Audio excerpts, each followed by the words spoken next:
your awareness, your knowingness is when you don't have a voice in your mind, but you know things. You walk into a room and you're aware of what's happening.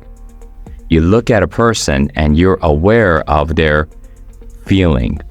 You're aware of what they are without even have to think about anything. That level of awareness, knowingness, we all have it. We all have experienced this. But when our conscious mind is too loud, we can't access this knowingness. It's as if it doesn't exist. It's like you have two music that is playing, one that is very soft and one that's very loud. If it's both playing at one time, you only hear the loud. The soft almost doesn't exist until you turn off the loud, and then you have to tune in on the soft, because sometimes your eardrums are so tuned in on the loud. You guys ever been to a concert? You know what I mean? You can't hear well, and then once it starts to quiet down, you start to hear the subtle music, the soft one. Our lower mind is like that. If we're constantly used to listening to a voice in our mind, doesn't matter what it's talking about. It can be playing music, it can be playing voices, we can be singing a song, it doesn't matter. If you're constantly listening to that, when it does start to shut down, you still have to give a little bit of time before you start to become aware of your lower mind. And that lower mind has a lot of answers to what you're looking for.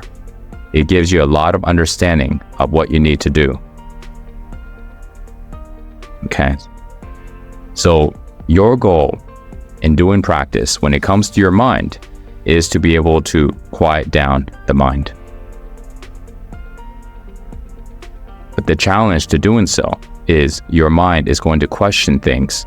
And if you don't have the answers to these questions, it's kind of tough to just ignore it.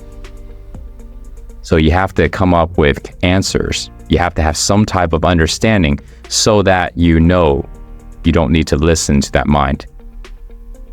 Until then, you may ask certain questions and you don't know the answer, it's really difficult to ignore.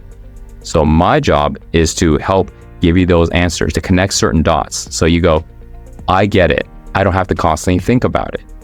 Now that I don't need to think about it, it's not like the thinking stops, but I don't have to pay attention to it. Until then, the thinking is going on. I still have to pay attention to it because I'm curious. I don't know the answer. So I'm going to keep thinking about it and thinking about it. Once I know the answer, I might still be asking. Not because I want to ask, but because I can't stop this voice yet. You see? But once you know the answer and you realize you don't need to constantly entertain the voice in your mind, now you can give the opportunity for this voice to start to quiet down. And when it quiets down, you access this lower mind. And when you access this lower mind, we can also call this being more present, accessing a meditative state.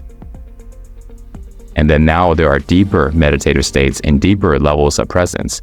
And the deeper that you go, the more information you access.